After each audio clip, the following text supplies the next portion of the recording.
안녕하세요. 다시 만드는 세상 봉하나입니다. 혹시 길 걷다가 이 전동 킥보드가 갑자기 옆으로 쌩 지나가고 이런 경험 해보신 적 있으신가요? 아니면은 인도에 너무 많은 뭐 전기 자전거나 뭐 킥보드 이런 것들이 있어서 이게 도로야 인도야? 뭐 이런 생각을 해보신 적은요? 도로에 있는 킥보드들 보면서 이게 정리가 안 돼 있어. 이런 경우들도 많고요.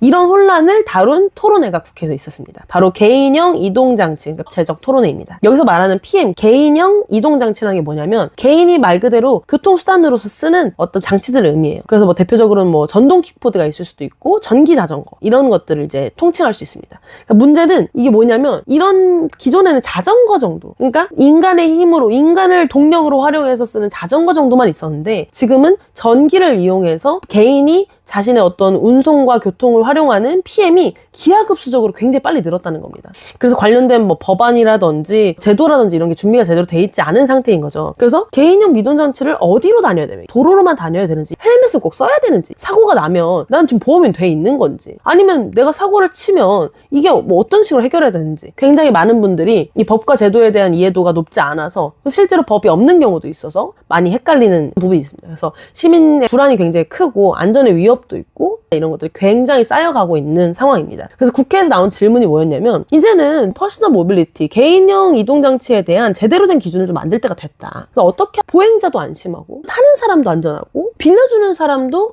그 책임을 다할 수 있을까? 뭐 이런 것들을 이제 본격적으로 논의한 자리였는데요. 토론회에서 가장 많이 나온 얘기를 한마디로 표현하면 애매하다였습니다. 지금의 법들은 다 애매하다. 그러니까 지금은 PM 관련 규정이 뭐 도로교통법, 뭐 자전거 관련 규정 이런 식으로 여러 법에 아주 조금씩 흩어져 있습니다. 그러다 보니까 시민들도 이게 맞나 이런 헷갈리고, 단속하는 쪽도 이게 내 범위가 아닌 것 같은데 이런 생각이 드는 거죠. 명확히 정하고 다닐 수 있는 인프라도 갖춰주고 안전장비라든지 뭐 보험, 교육, 기본 원칙들을 세팅해서 전동 킥보드가 정말 제대로 우리 사회에서 구성할 수 있도록 기본 설명서는 좀 제대로 하나 만들자, 뭐 이런 이제 논의라고 볼 수 있습니다. 대표적인 이제 지적들은 뭐였냐면, 보행자 안전이 가장 중요한데 지금 보행자 안전이 제대로 되고 있지 않고 있다. 뭐 주차를 제대로 할 수 있는 장소도 지금 정해져 있지 않고, 길에 그냥 너부러져 있어도 지금 책임지는 사람이 없고, 그리고 보행자가 피해 다녀야 되는 상황이다. 이런 지적도 있었고요. 청소년 이용이 굉장히 많다. 근데 관련해서 교육이라든지 보호장치가 제대로 갖춰져 있는 건 아니다. 특히 전동 킥보드 관련된 사건들 중에서 거의 절반 정도가 청소년 관련된 사건입니다.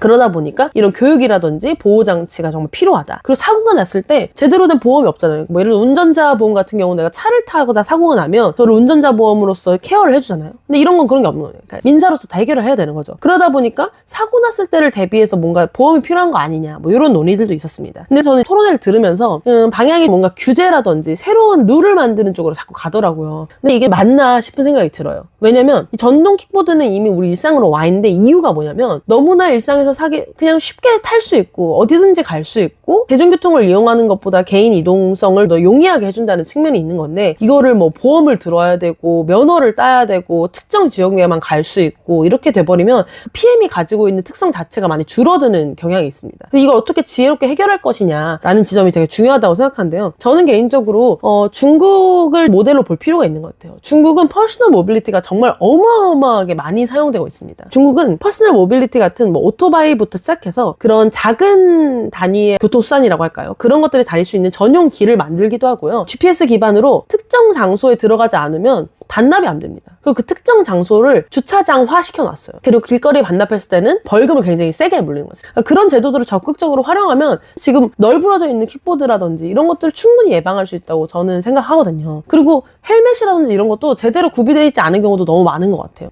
탑승자가 헬멧을 써야 하는 의무는 있지만 그 서비스 제공자가 이거 헬멧을 의무로 제공해야 되는 의무는 없는 것 같아요. 그러니까 그런 부분들도 좀 더 적극적으로 좀 보완이 돼서 야간에 되면은 자동으로 불이 켜지게 하고, 또 헬멧도 쓰지 않으면 출발이 안 되게 한다든지, 이거 기술적으로 충분히 해결할 수 있거든요. 오히려 그런 부분들을 늘려야지 개인이 준비하고 대응해야 되는 어떤 규제라든지 면허라든지 이런 쪽으로 가면 아무래도 이 시장에서의 편의를 제약하는 게 아닐까? 뭐 이런 생각도 듭니다. 다른 hen지님들은 의견이 어떠신지 댓글로 달아주시면 우리가 더 좋은 PM 문화를 만들어 볼 수 있을 것 같아요. 결국은 우리가 더 자유롭게 언제 어디서든 더 저렴한 가격으로 이동하는 게 중요한 거 아니겠습니까? 당연히 안전해야 되고요. 저는 다음 시간에 또 만나보도록 하겠습니다. 그럼 안녕!